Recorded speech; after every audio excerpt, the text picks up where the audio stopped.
Using the data annotations is definitely a simple way to apply configurations, but it's required that I modified my domain classes as well as add the entity framework and data annotations assemblies to my project.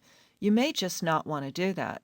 So you can use the Fluent API to impact the model and apply attributes that get validated in a way that won't affect your class definitions.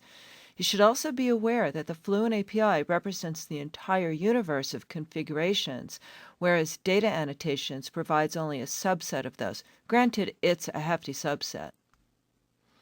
The place to do this is in the DB context onModelCreating method, which you can override to add your configurations. In the method, you have access to the model builder. So what will happen is by the time we reach onModelCreating, Code First has already read the classes and is thinking about how it's going to design the model, so we can just give it some additional logic before it actually builds that model. So I can use the model builder to tell it what to add to some of these classes. So the model builder, and I can say I want to affect an entity. Which entity? The blog entity. So I can let it know about the key using a lambda expression. So I've got my blog. Which one of the properties is the key? It's the random key field. So now it knows which of the properties is the key because it won't find ID or blog ID.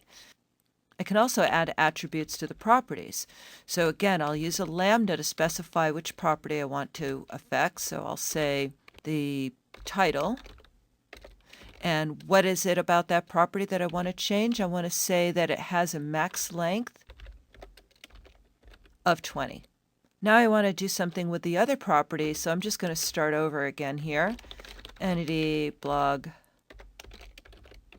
property, and this time it's the blogger name property. And I can say it is required. I've applied all of the same attributes using this Fluent API now, and they're not being applied anymore inside of my classes with the data annotations. So I'll go ahead and run my little application again, and it threw an error.